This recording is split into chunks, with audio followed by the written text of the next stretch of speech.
আসসালামু আলাইকুম, শুভ সকাল। কেমন আছেন সবাই? আশা করি আল্লাহর রহমতে ভালো আছেন। আজকে সকালবেলা হাঁটতে চলে গেলাম। আজকে কিছুটা বেশি রুটি কিনেছি, সেগুলো দিয়ে চলে আসলাম।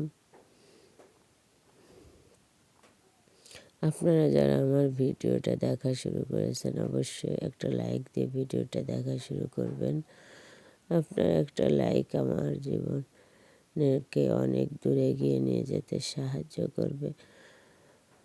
আপনার কাছে আরও একটা অনুরোধ, অবশ্যই প্লিজ ভিডিওটা সাবস্ক্রাইব করে আমার পাশে থাকবেন।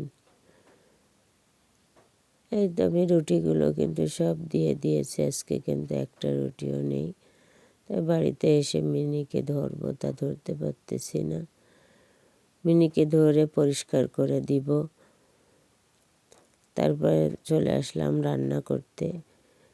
এখানে শুধু ভাজি করব, আর কিছুই করব না। আজকে বুধবার, আপনাদের ভাইয়া হাটে গেছে, বাড়িতে আসবে না। আমি শুধু ভাজি করে চলে যাব, আমার এক জায়গায় যেতে হবে। রান্না বাড়া শেষ করে চলে যাব সেইখানে। কুমড়ো ভাজি কিন্তু হয়ে গেছে। তারপরে আমি এখানে মাছ ভেজে নিচ্ছি। এখানে 4 পিস ইলিশ মাছ ভাজতেছি।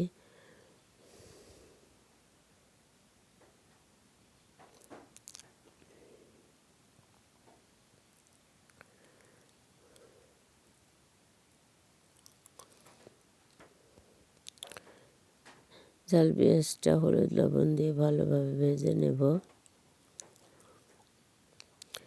আর আমার ভয়েসটা আজকেও তেমন ভালো হয়নি, শরীরটা ভালো নয়। কাশি তেমন নয়, কিন্তু আমার আপনার সর্দি, জ্বর, গলায় ব্যথা, এটা কিন্তু হচ্ছে অনবরতই, কমতেছে না। তার জন্য ভয়েসটা তেমন ভালো হচ্ছে না। অবশ্যই আমার ভয়েসটা ভালো হবে কিভাবে একটু প্লিজ কমেন্ট করে জানাতে পারেন।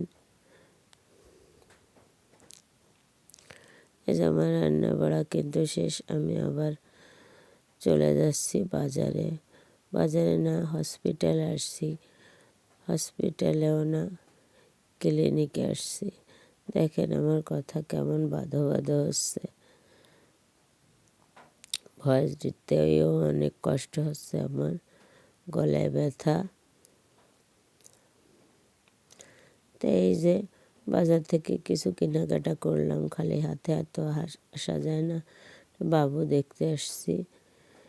এই যে একটা তুলোর জামা কিনেছি, আর 2টো পাতলা কাপড়ের 2টো টেপ কিনেছি। এই যে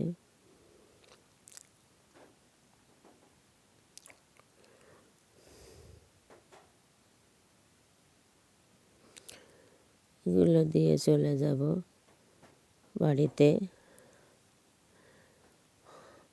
অনেকটা রাত হয়ে গেছে আজকে।